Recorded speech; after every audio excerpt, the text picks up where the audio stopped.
안녕하세요. 소리의 가치입니다. 구독과 좋아요, 알림 설정 부탁드려요. 오늘의 사연 시작할게요. 첫 번째 사연입니다. 5개월 차 된 신혼부부입니다. 어디 속 시원하게 털어놓을 데가 없어 여기에 글을 올려봅니다. 이번에 1박 2일 여행을 하게 되었습니다.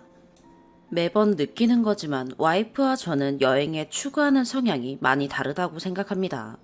저는 여행을 하게 되면 사진을 찍고 남기는 것도 좋아하지만 여행하며 그 순간의 분위기와 장소를 느끼며 활동적으로 추억을 담는 것을 좋아합니다. 하지만 와이프는 사진 찍는 걸 무척이나 좋아하며 주 목적이 사진이고 나머지는 시간 나면 식사하고 즐기고 하는 정도입니다. 근데 말이죠. 가끔 사진을 찍어주다 보면 문득 드는 생각이 내가 사진작가인가? 나랑 노는 것보다 사진 찍고 인스타에 올리는 목적으로 여행을 하는 건가? 라는 의문이 들 정도로 사진을 아주 많이 찍습니다. 그러다 보니 사실 저는 여행이 별로 재미가 없습니다. 와이프가 어디 여행 가자고 하면 먼저 드는 생각이 또 사진 찍다 볼 일 다 보겠네, 고생길이네 라는 생각부터 듭니다. 사실 여행이 뭡니까? 가서 힐링하고 쉬고 오는 것인데 저는 그것이 아닌 것이지요. 제가 찍어주던 혼자 찍던 여행 가면 보통 셔터만 연사 누른다 했을 때 2,000장에서 5,000장 사이 찍었습니다. 차라리 한 번에 후다닥 찍어주면 나은데 뭐 좀 하려고 하면 나 여기서 찍어줘. 밥 좀 먹으려 하면 여기서 찍고 저기서 찍고 솔직히 사진 찍는 걸 싫어하진 않았는데 지금은 사진이 싫습니다. 그래서 제가 한 번 똑같이 몇 번 계속 찍어달라고 했습니다. 그러니 몇 번 찍어주더니 그 다음부터는 대충 찍고 자기 찍어달라고 하는데 참 이거는 무슨 경우인가 싶었습니다. 그럼에도 불구하고 타협을 하고 해서 사진 줄이는 걸로 하여 여행을 이번에 하게 되었습니다. 그런데 결국에 또 사진 때문에 다퉜습니다. 지금까지 저는 와이프가 사진 찍자고 하거나 찍어달라고 하면 그 자리에서는 한 번도 싫은 소리를 한 적이 없습니다. 나중에 여행이 끝나고 뒤에 가서 사진 찍는 게 조금 과하다고 줄이자고 할 뿐 웬만하면 여행 망치기 싫어서 그 자리에서 다 찍어줍니다. 하지만 이번에는 이건 좀 아닌 것 같아서 얘기를 했습니다. 식당이 1층과 2층이 나뉘는데 2층이 벽이 뚫려 있어 사진 찍으면 갬성 느낌이 조금 더 납니다. 근데 2층은 좌식이라 허리가 좋지 않아 현재 앉지를 못합니다.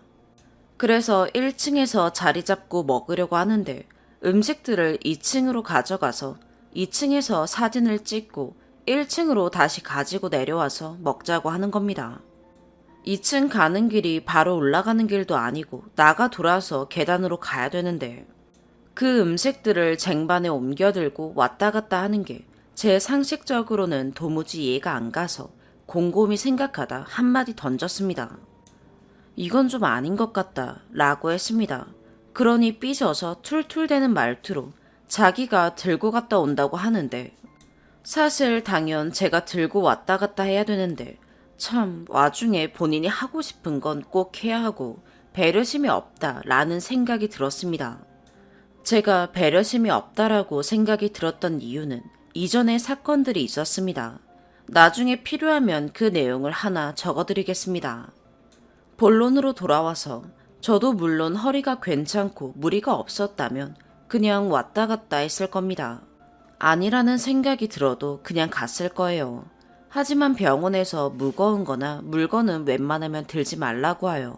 지금 무거운 것뿐만 아니라 아예 웬만하면 물건들을 들지 않습니다.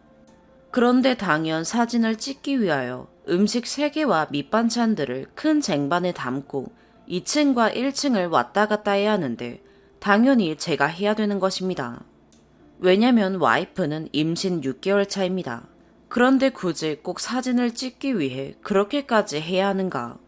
한 번쯤은 정말 포기할 순 없는 것인지 그래서 제가 그건 좀 아닌 것 같다 라고 한번 얘기했다고 뭔 그리 큰 문제인지 그 다툼이 커져 지금도 상황이 안 좋습니다.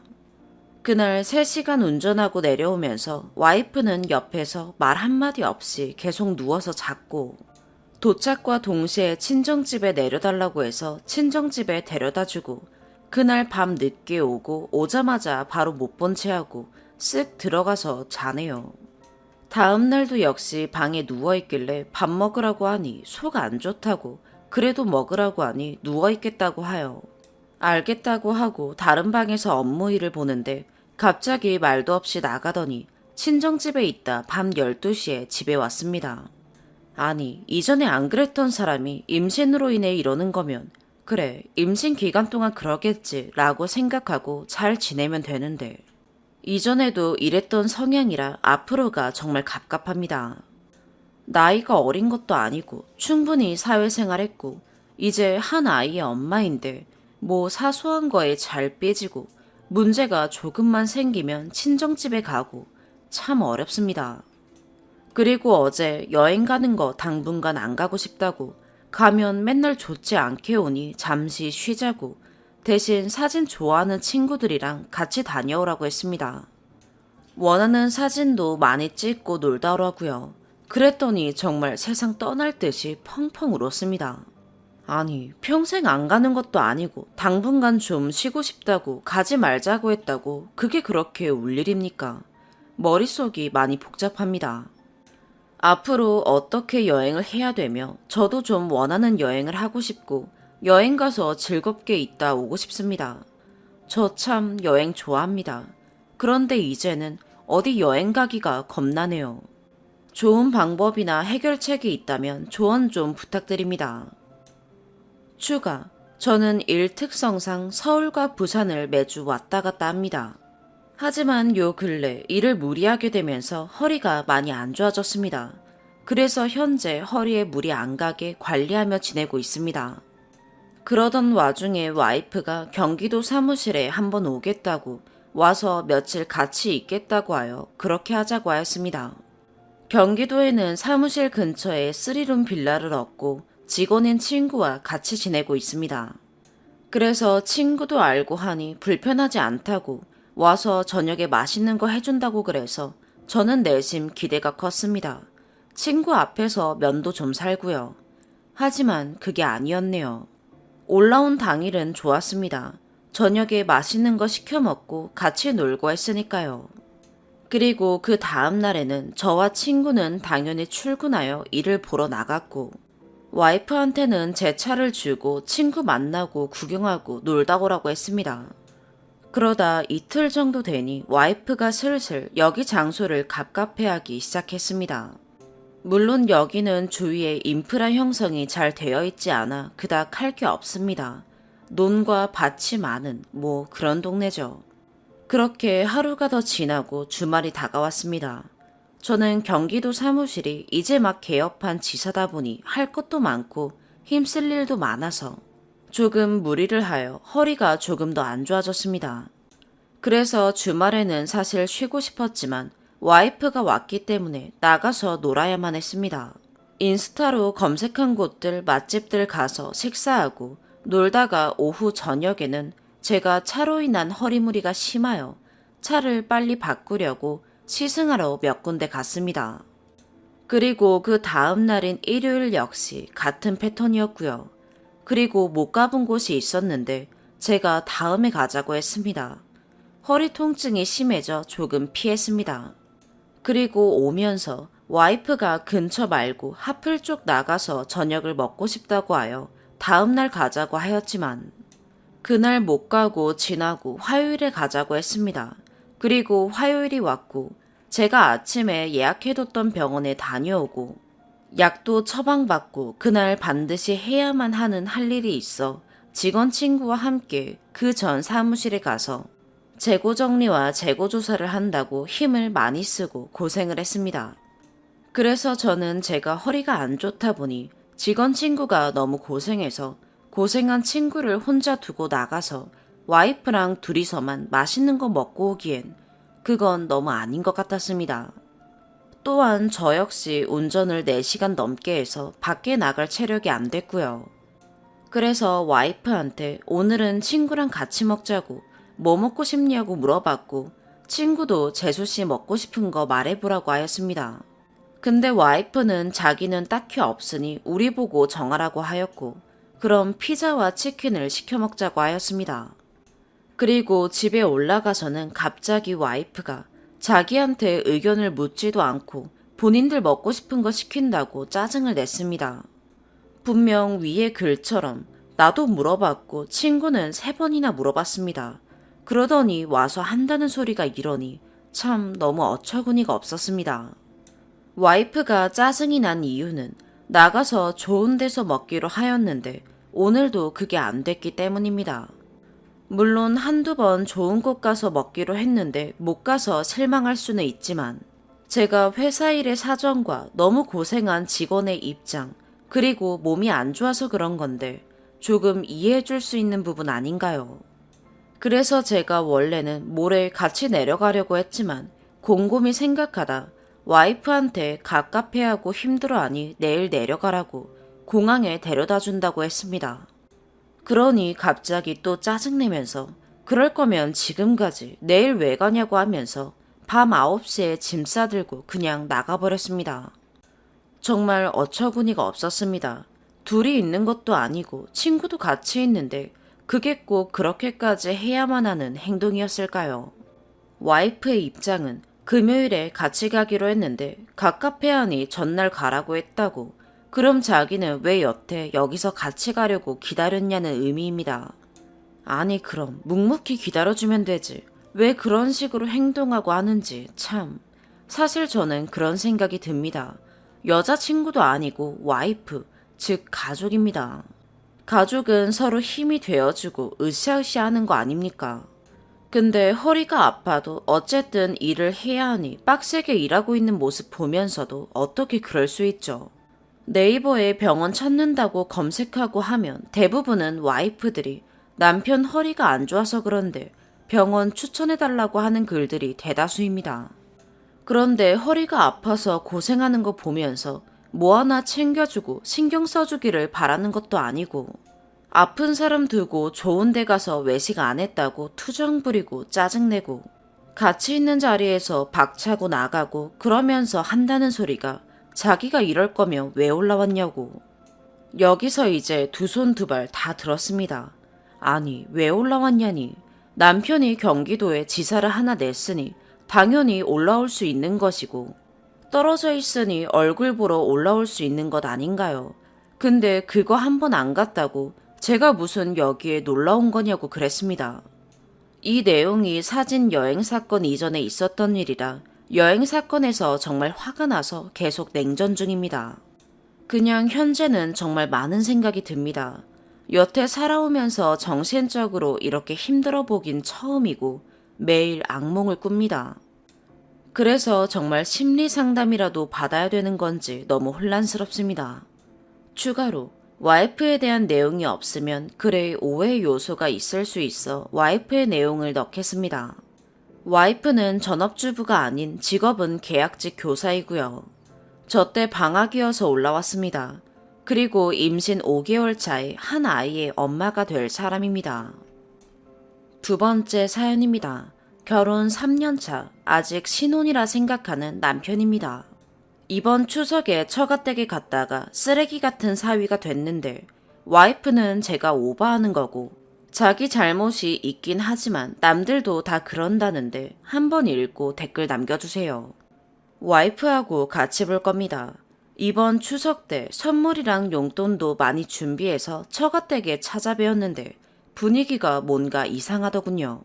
어쨌든 인사드리고 선물이랑 용돈도 드리고 점심 먹고 나서 그동안 못했던 수다를 떨려는데 갑자기 아직 미혼인 처제가 와이프한테 편의점에 아이스크림 사러 가자고 해서 제가 내가 갔다 올게 했더니 장인어른과 장모님이 따로 할 얘기가 있다고 붙잡으셔서 알겠다고 하고 와이프와 처제가 편의점에 갔습니다. 무슨 일인가 싶어서 여쭤보려고 할 때 갑자기 장인어른과 장모님이 화를 내셨습니다. 정확하게는 화라기보단 꾸중이셨습니다. 장인어른 장모님이 땡땡아, 사람은 나이가 들수록 겸손하고 예의가 발라야 한다. 특히 가까운 사람들한테는 더 그래야 한다. 나는 네가 예의 바르고 착한 줄 알았는데 실망이 너무 크다. 이런 소리를 하셔서 너무 급작스럽고 당황스러운 말이라 제대로 반응도 못하고 있는데 우리도 그냥 좋게 좋게 생각하고 이해하고 넘어가려고 했는데 이건 아닌 것 같아서 고민 끝에 이야기하는 거다 라고 하시더니 너네 결혼하고 지금까지 너네 생각날 때마다 10만원, 20만원씩 용돈 보내줬는데 그 돈 큰 돈 아니지만 그래도 우리 딴에 쌈짓돈 모아서 너네 맛있는 거라도 사 먹으라고 보내주는 건데 어떻게 고맙다는 말, 잘 쓰겠다는 말, 잘 썼다는 말 한마디가 없냐. 액수가 적어서 우습게 생각하는 건지 아니면 우리를 우습게 생각하는 건지 모르겠다 라고 하시더군요. 순간 머리가 띵했습니다. 전 맹세코 장인어른 장모님 포함 처가댁 누구한테도 용돈 받아본 적이 없거든요.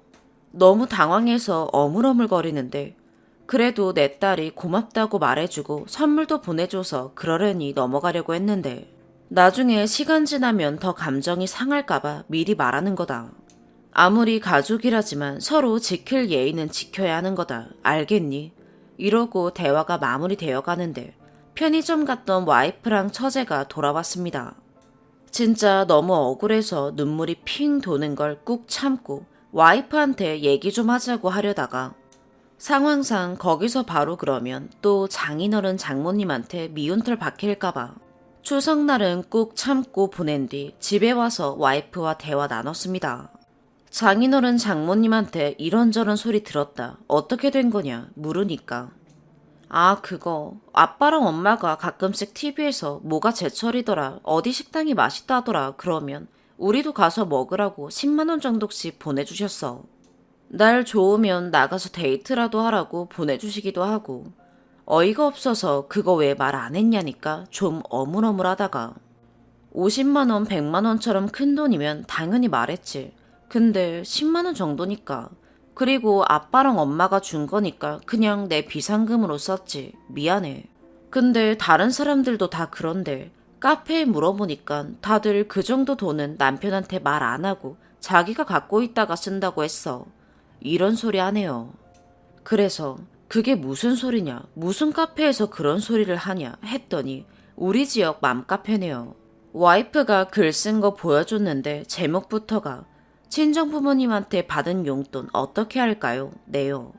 진짜 댓글 대부분이 남편한테는 말하지 말고 비상금으로 쓰라는 내용이었습니다. 어이가 없어서 나는 결혼하면서 너한테 경제권 다 넘겼고 우리 집에서 주는 돈 단돈 10원도 너한테 다 말하고 다 주고 난 용돈 받았으면서 비상금 같은 건 생각도 해본 적이 없다. 이건 와이프도 인정했습니다. 애초에 제 인증서까지 다 가지고 있어서 숨길래야 숨길 수도 없고 그럴 생각도 없습니다. 나한테는 적어도 장인어른 장모님이 이렇게 저렇게 용돈 보내주셨다고 말은 해줬어야 나도 감사하다 잘 쓰겠다 그런 소리라도 했을 거 아니냐. 왜 사람을 예의 없고 염치 없는 사람으로 만드냐 왜 나를 쓰레기 사위로 만드냐 라니까 내가 잘못한 건 아는데 오바는 하지마 라고 하네요. 이 밑에 글부터는 와이프가 씁니다. 아빠랑 엄마가 남편한테 쓴소리하긴 했지만 추석 때도 남편 먹으라고 진짜 진수성찬 차려주셨고 남편한테 싫은 내색, 불쾌한 내색 한 번도 안 비치셨어요. 심지어 먼 길 오느라 고생했다고 용돈까지 챙겨주셨고요. 저랑 동생 앞에서 남편 칭찬 계속 하셨어요. 그냥 자세한 사정 모르시고 남편한테 꾸중하시긴 했지만 절대 남편 말처럼 남편을 쓰레기 같은 사위라고 생각 안 하십니다. 이번에 남편이랑 대화하고 저도 잘못한 거 깨닫고 아빠랑 엄마한테 사실은 남편은 용돈 받은 줄도 몰랐다. 내가 말 안 하고 내 비상금으로 썼다 라고 말할 건데 그러면 분명 아빠랑 엄마가 남편한테 사과할 거거든요. 그런데 남편은 이미 자긴 쓰레기 사위로 찍혔다고 그런 소리만 하네요. 그런 거 아니니까 걱정하지 말고 오버하지 말라니까. 제 말투나 행동이 짜증나고 화가 난대요. 밑도 끝도 없이 이러니까 저도 그냥 당황스럽네요. 솔직히 저 정도 돈은 다들 비상금으로 쓴다고 하는데 남편이 너무 예민하게 구는 것 같기도 하고 남편이 적을 하네요. 자기는 지금 장인어른 장모님이 주신 돈을 비상금으로 쓴 게 화가 나는 게 아니라 돈 주신 걸 말 안 해서 예의 없고 싸가지 없는 사위로 만든 게 화가 나는 거라네요. 근데 아빠랑 엄마는 남편을 그렇게 생각 안 한다니까요. 계속 서로 같은 소리만 하네요. 저도 슬슬 답답하고 짜증나고 이 정도 일 가지고 부부가 이렇게까지 싸우는 게 맞나요? 서로가 서로를 답답해하는 상황이네요. 추가. 짧은 시간에 댓글 많이 남겨주셔서 감사합니다. 와이프랑 하나하나 다 같이 봤습니다. 와이프가 추가하고 싶은 내용이 있답니다. 와이프가 적습니다. 저도 제가 잘못한 거 알고 있고 그 부분에 있어서 분명히 사과했어요. 내가 잘못했고 미안하다. 아빠랑 엄마한테도 솔직하게 말하겠다. 그렇게 말했는데도 남편 화가 풀리지 않고 자꾸 자기만 쓰레기 같은 사위가 됐다고 해서 그런 거 아니다라고 얘기하다가 글까지 쓰게 된 거예요. 절대 제가 잘못이 없다고 당당하게 군 거 아니에요. 남편 말로는 제가 사과하는 와중에 사과하면 되는 거 아니야? 이런 식의 태도를 보였다는데 그건 저도 말하다 보니 답답해서 그랬던 거라고 다시 사과했어요. 댓글들 보고 반성하고 있습니다. 쓴소리 달게 받겠습니다. 끝으로 아빠랑 엄마랑 고작 10만원, 20만원 주시고 남편 혼내신 건 아니에요. 저도 한 번 받을 때 그만큼씩 받다 보니까 몰랐는데 3년 동안 받은 거 합쳐보니 300만원 정도 되는 것 같아요. 물론 저희가 드린 용돈이 더 많지만 어쨌든 적은 돈은 아니죠. 저도 아무 생각 없이 받다 보니 몰랐네요. 아빠랑 엄마한테 있는 그대로 잘 말씀드리고 혼도 나겠습니다. 두 번째 추가. 남편입니다. 왜 그때 장인어른 장모님이 그런 얘기 꺼내셨을 때 바로 얘기하지 않았냐고 하시는 분들이 많은데 그때가 추석 당일이기도 했고 그때 분위기가 제가 말하는 순간 장인어른 장모님이 민망하고 무안해지실 게 뻔했고 오랜만에 처제까지 모인 데다 순간적으로 상황 파악은 됐지만 그래도 일이 어떻게 된 건지 정확하게 알아보는 게 우선이라고 생각했습니다. 설령 억울하다고 말씀드린다 해도 처제가 없는 자리에서 따로 말씀드리는 게 맞다고 생각했고요. 많은 분들이 쓴소리 해주셔서 와이프가 놀라기도 하고 반성하기도 하고 그러네요. 처음에는 맘카페에 글 올렸을 때랑은 댓글이 너무 다르다고 해서 맘카페도 한동안은 안 했으면 좋겠다고 했습니다. 나중에 애 생기면 하라고 했어요. 신혼부부가 자기 의견대로 싸우다가 치기 어리게 글 쓴 거라고 생각하고 이해해주세요. 머리가 식고 나니 저희 부부 모두 좀 창피하네요. 여러 가지로 많은 조언 남겨주셔서 정말 감사합니다. 세 번째 추가. 오늘 오전에 와이프가 장인어른 장모님께 전화해서 사실을 말씀드렸습니다. 저한테 바로 장문의 카톡을 보내셨네요. 품 안의 자식이고 자식 앞에 장님이라고 내 자식 흠결은 보지 못하고 애꿎은 사람한테 싫은 소리 했다고 사과하셨습니다. 직접 얼굴 보고 사과하고 싶지만 제가 받은 상처가 있을 테니 강요하지 않고 마음이 내킬 때 연락달라고 하셨습니다. 그때까지 언제든지 기다리겠다고 하셨고 다시 여러 번 사과하셨어요. 그래서 점심시간에 전화드렸습니다. 저도 추석에는 너무 당황해서 제대로 말씀 못 드렸다, 죄송하다 했더니 제가 잘못한 건 하나도 없으니까 그런 소리 하지 말라고. 장인어른 장모님이 본인들이 생각이 깊지 못하고 행동이 가벼워서 그리고 딸 자식을 잘못 키워서 생긴 일이라고 다시 거듭 사과하셨습니다. 오래 통화할 상황은 아니라서 그렇게 대충 통화는 끝났네요. 너무 쩔쩔매시면서 사과하셔서 사과를 받으면서도 마음이 좋지는 않네요. 와이프한테 톡해보니까 아주 호되게 혼난 모양입니다. 장모님이랑 톡한 거 캡처해서 보내줬는데 보는 저도 무섭네요. 이따가 퇴근하고 다시 얘기 나눠봐야겠습니다. 여러모로 조언해주시고 자기 일처럼 화내주신 분들 모두 감사합니다. 추가로 몇 가지 오해가 있어서 말씀드립니다. 일단 와이프도 은행원이고 이번 일과는 별개로 돈 관리를 잘해서 경제권을 맡긴 겁니다. 더불어 장인어른 장모님이랑 통하다가 알게 된 건데 두 분이 이번 일 있기 전에 와이프한테 넌지시 물어보셨답니다. 지난번에 말했던 식당에 가봤냐고 물어보셨고 와이프가 잘 갔다 왔다고 말해서 본인들은 당연히 제가 사정 다 알면서 감사 인사만 안 하는 줄 아셨답니다. 와이프는 그냥 그렇게 말하면 장인어른 장모님이 그러냐 잘했다 하고 넘어가실 줄 알았다네요. 세 번째 사연입니다. 그동안 글들을 보기만 했지 직접 쓰는 건 처음이라 어색하네요. 다름이 아니라 제가 손절하기 전에 그 사람에게 보여주고 다른 사람들은 어떻게 생각하는지 의견을 듣고 싶어서 이렇게 글을 쓰게 되었습니다. 같이 지내면서 있었던 어떤 괴롭힘, 속상함 등이 많아서 생각보다 글이 길어질 수도 있겠습니다. 양해 부탁드립니다. 우선 저는 쉐어하우스와 비슷한 형태의 집에 거주하고 있습니다. 글을 조금 더 간결하게 보이기 위해서 알파벳을 사용해 상황을 설명해 드리겠습니다. A는 괴롭혔던 사람, B는 A의 친구, 저의 룸메이트, C는 저와 같이 괴롭힘을 당했던 동생입니다. 괴롭혔던 사람인 A와 저의 룸메이트 B는 친구입니다. 그래서 종종 A가 B의 방에 놀러 왔습니다. A는 다른 방에 살지만 종종 B의 방에서 잠을 자기도 하고 맘대로 방에 들어와서 B의 침대에 누워있는 일도 다반사였습니다. 물론 이 부분에 제가 밤귀가 예민하기도 하고 밤에는 소근거리는 소리가 더 잘 들리므로 A에게 다른 사람 방에 오지 않았으면 좋겠다. 같이 자지 않았으면 좋겠다. 라고 의견을 전했습니다. 첫 번째 사건의 시작. 그날 아침이었습니다. 제 방에는 S사이즈 침대가 2개가 있는데요. 그 침대 사이에 영문은 모르겠지만 A가 자고 있었습니다. 방이 많이 어두웠고 A가 덩치가 있는 편이라 저는 침대에서 내려오다가 우선 A가 누워있는 것에 놀랐고 조심스럽게 피하다가 A의 발을 밟게 되었습니다. A, B 둘 다 자고 있었기 때문에 최대한 조용히 하자는 마음을 먹은 뒤 미안하다고 작게 사과를 하고 일어났습니다. 그 후 A가 잠에서 깬 이후에 저를 다시 불렀습니다. A는 저에게 네가 자면서 내 발을 밟았다 알고 있느냐 라고 물었습니다. 그래서 저는 내가 아까 안 그래도 밟아서 사과를 했다 라고 이야기했습니다.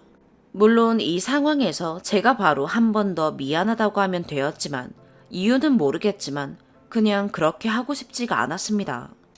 우선 A의 잘못도 있다고 생각했기 때문에 아까 사과했다는 말과 함께 방을 나왔습니다. 남의 방에서 이유 모르게 갑자기 자고 있으니까 당연히 놀랄 수밖에 없었습니다. 게다가 아침에 온라인 수업이 있어서 정신이 없었습니다. 온라인 수업을 마친 후 A는 다시 저를 불러 세웠습니다. 앉아보라고 하더니 줄줄 이야기를 시작했습니다. B한테도 물어봤지만 너의 사과를 아무도 듣지 못했다. 미안하다고 사과하라는 내용의 말이었습니다. A는 오히려 A방에 살고 있는 다른 직장인 언니들 이야기를 하면서 만약 내가 다른 언니들이었다면 이렇게 단순히 사과하라고 끝나지 않는다. 나니까 너한테 이렇게 곱게 이야기하고 끝난다. 라는 식의 이야기를 했습니다. 저는 결국 어떤 말을 해도 A를 만족할 수 없음을 깨닫고 사과를 했습니다. 발을 밟아서 미안하다고 그리고 남의 방에 자지 않았으면 좋겠다는 말도 함께 덧붙였습니다. 그렇게 사건이 마무리되었다고 생각한 찰나 사건이 시작되었습니다. A가 제 친언니와 친구 사이인데 저도 모르는 사이 제 친언니한테 연락을 해서 네 동생이 내 발을 밟고도 사과를 하지 않았다 라고 이야기를 한 것입니다. 저와 언니는 서로 타지에서 공부 중이기 때문에 저는 A가 언니에게 연락했을 거라는 생각을 단 한 번도 해보지 못했습니다. 몇 달이 지난 후에야 언니로부터 소식을 들었기 때문입니다. 우선 언니에게 연락 취한 것을 모르고는 있었지만 그 발을 밟았던 사건 이후로 저를 괴롭히는 일이 많아지기 시작했습니다. 두 번째, 사건의 심화. 우선 시작하기에 앞서 저의 마인드에 대해서 이야기를 하자면 초등학교, 중학교 때 은따를 당하기도 했기에 물론 지금은 많이 괜찮아졌긴 하지만 모든 사람들이 나를 좋아할 수는 없고 이유 없이 싫어할 수도 있다는 것을 항상 염두에 두고 있습니다. 물론 반대로 저도 누군가를 이유 없이 싫어할 수도 그리고 모두를 사랑할 수 없다는 것도 알고 있지요. 그래서 A가 여러 가지 방법으로 저를 괴롭혔지만 그때마다 항상 저 생각을 하면서 어차피 A한테는 예쁨 받을 수 없다. 그냥 살자는 식으로 살아왔습니다. 사건에 심하라고 이름을 붙인 이유는 첫 번째 사건 이후에 이런 과도한 간섭이 심해졌기 때문입니다. 일상에서의 훈계, A가 사는 방은 직장인들이 함께 쓰는 방이었는데 직장인들에게도 와서 인사해라, 어떻게 지내고 있는지 그런 것들을 공유해라, 이런 식으로 만날 때마다 이야기했습니다. 직장인들 방에 냉장고, 전자레인지가 있었기 때문에 그곳을 가끔 이용할 일들이 있었는데 그때마다 만날 때마다 인사해라 이런 정도. 사실 대학생이고 생활 반경이 다르기도 하니까 그리고 나이 차이도 많이 나는 편이니까 그렇게 편하지만은 않았습니다. 그래서 제가 다른 사람들에게는 많이 다가가지 못한 것은 사실입니다. A가 생각하기에 제가 인사를 안 하고 다니는 것 같으니까 따로 불러서 사람들에게 인사하라는 부분을 강조해서 이야기를 하기도 했습니다. 그것도 그렇고 제가 같이 괴롭힘 당했던 C와 함께 밖에 나가려고 하면 그런 것을 의식해서 그런지 C한테만 말 걸고 반갑게 말하고 그런 것들도 있었습니다. 저만 느낀 게 아니라 C도 느꼈습니다. C야 안녕? 잘 지냈어? 어디가? 이런 식으로요. 그리고 일부러 그런 건지는 모르겠지만 평소에 말을 하거나 이야기를 할 때도 보통 이름으로 이야기하는 것이 아니라 제 이야기할 때는 무조건 성을 붙여서 이야기합니다. 땡땡아 이러는 것이 아니라 김땡땡, 이땡땡 이런 식으로요. 처음에는 그냥 뭐 그러나 보다 했지만 굳이 다른 사람들 많은 곳에서 저만 그런 식으로 불렀습니다. 이해가 안 가긴 합니다만 일상에서도 보통 야 땡땡땡 너 이거 해. 내가 이거 하라고 했잖아. 이런 식의 말투를 많이 사용했습니다. 아침 식사를 같이 준비하게 되는 날이거나 그러면 굳이 야 땡땡땡 너 설거지해. 내가 아까 설거지하란 말 못 들었어? 이런 식이랄까요. 말끝마다 명령조의 어투로 이야기를 해서 기분이 과히 좋지는 않았습니다. 항상 그냥 그렇구나 하고 넘겼습니다. 밥을 같이 못 먹을 때가 있으면 요즘 너 저녁 같이 안 먹더라 그러면서 밥상머리 교육이 중요하다. 밥 같이 먹어야 한다. 그런 이야기도 많이 하고 그랬습니다. 그냥 이런 건 약과이고 일상생활에서 제가 모두를 다 기억할 수는 없겠지만 그런 식의 이야기들을 많이 했습니다. 본인 나름의 조언. 그날은 저와 친한 동생 C가 다음날 집으로 가기 전날이어서 그 하우스 사람들과 모두 마지막 만찬 파티를 하고 있었습니다. 저를 따로 불러서 이야기를 하더군요. 제가 교회를 다니고 있는데 그날은 A가 안내 담당자였습니다. 예배 시작 시간이 30분이었으면 만나야 하는 사람도 있고 한참 기말고사 기간이라서 45분쯤 올라왔습니다. 다른 사람은 먼저 인사하고 보내더니 저를 멈춰 세우더니 잔소리를 하기 시작했습니다. 너 일찍 다녀야 하는 거 아니야? 교회도 가까운 사람이 늦으면 안 된다. 라는 식의 이야기를 했습니다. 저는 그냥 아까 말씀드린 마인드 그대로 응 하고 씹고 갔는데 약간 기분 나쁜 말투로 이야기를 했고 C도 저한테 저렇게까지 하는 이유가 뭔지 이해가 안 간다는 반응이었죠. 아까의 사건에 대해서 이야기하면서 자신이 세게 말한 부분은 미안하다. 그런데 너도 일찍 다녀야지. 이런 이야기와 함께 덧붙여서 공부에 쩔쩔매는 사람인 것처럼 이야기를 하더군요.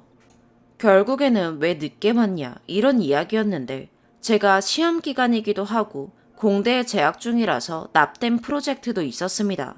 그래서 이것저것 준비하다가 늦었습니다. 그 부분은 인정합니다. 저에게 물론 공대 공부량 많고 어려운 건 알겠지만 나도 고등학교 때 공부 맨날 새벽까지 하고 그래서 안다. 근데 약간 그렇게까지 시간을 많이 내야 하는지에 대한 부분에 의문이다. 그렇게 말하고 대충 시간 잘 지키라는 말이었습니다. 그 상황이 정확하게 기억은 나지 않습니다. 팩트는 저는 내신으로 서울의 이름만 들으면 누구나 다 아는 대학교 나왔고 A는 고등학교 졸업 후 대학 진학을 하진 않고 직장을 다닌 것으로 알고 있는데 공부 적당히 하라는 말은 모르겠네요.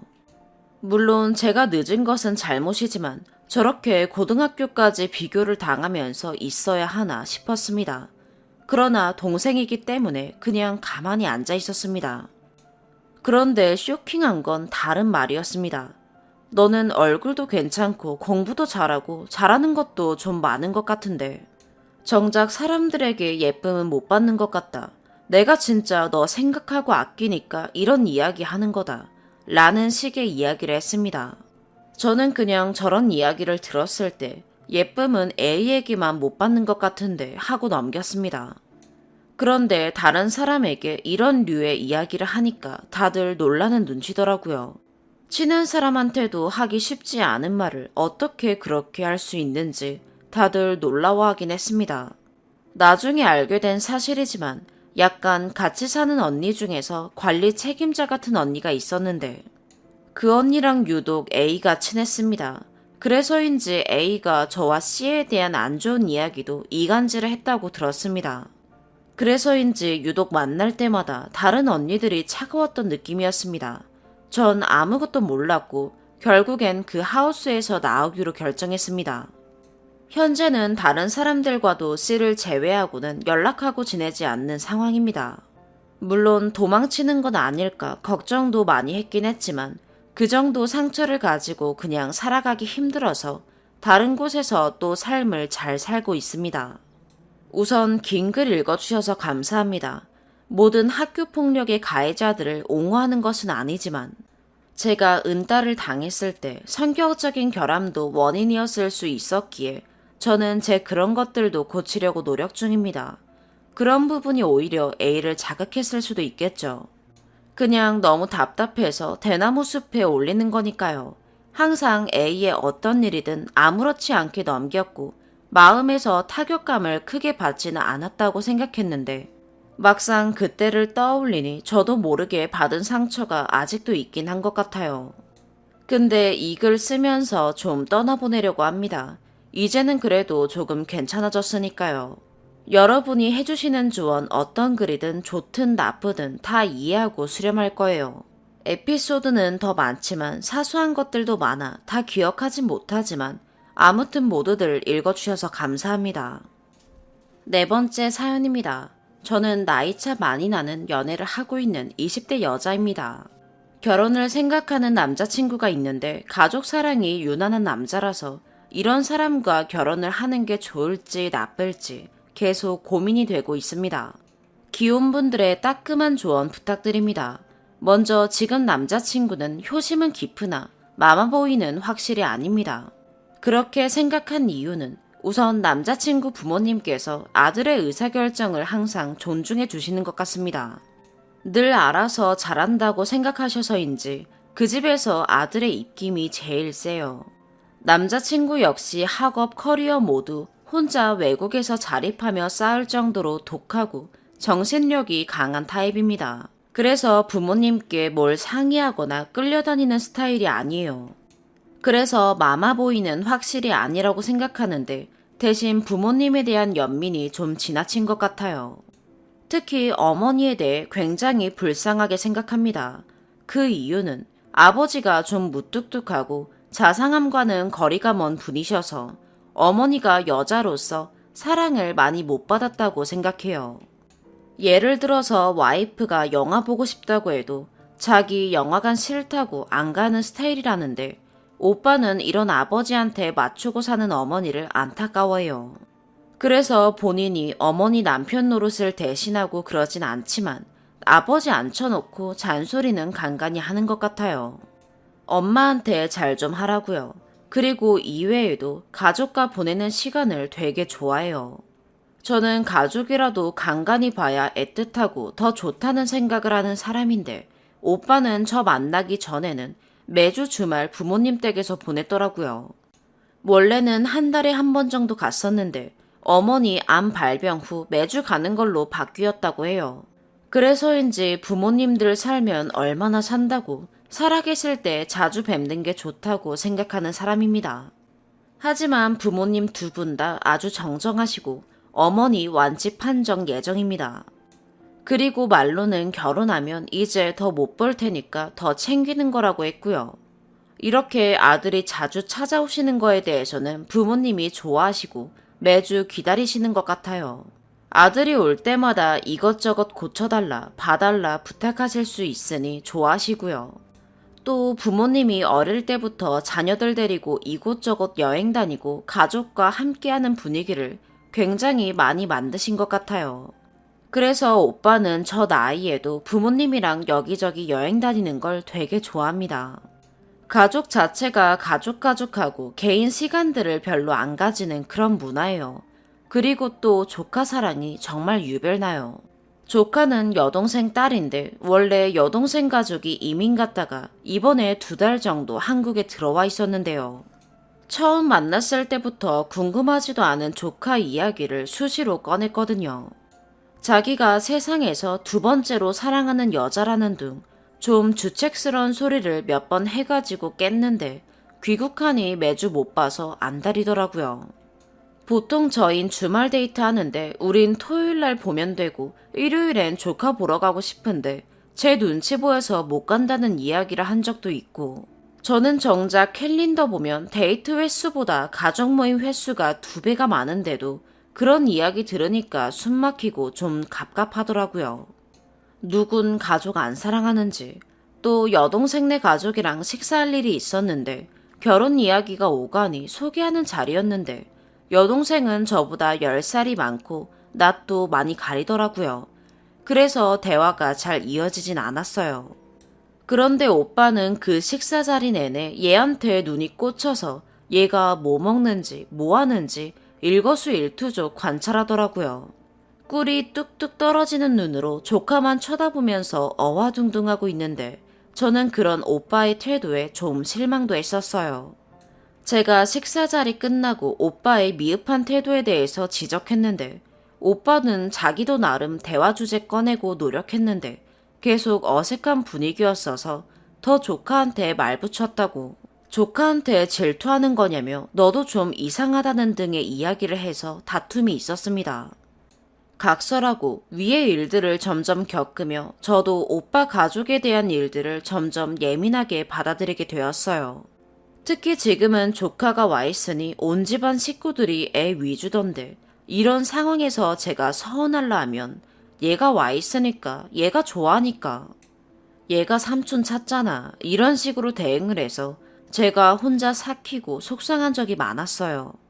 저는 이 사람의 가정적인 면모가 분명 장점이라고도 생각하지만 어머니를 불쌍하게 여기고 여동생과의 식사 자리에서 중간 역할을 잘 못했던 것, 또 아무 감정 없던 조카를 괜히 미워하게 만드는 오빠의 센스 없는 언행 등이 분명 결혼 전 고민이 될 만한 문제라고 생각해요. 기혼분들께서 보시기에 제가 속이 좁고 너무 걱정을 사서 하고 있는 거라면 아낌없이 질책해 주시고, 남자의 태도에도 문제가 있다고 생각되시면 따끔하게 이야기해 주시면 감사하겠습니다. 긴 글 읽어주셔서 감사합니다. 참고로 남자친구는 결혼하면 아내와 이루는 새 가정이 1순위라는 개념이 확실하게 있고, 결혼 후 시댁 방문에 대해서 분기별 1회 정도로 이야기했었어요. 오늘의 사연 여기까지입니다. 구독과 좋아요, 알림 설정 부탁드려요. 시청해주셔서 감사합니다.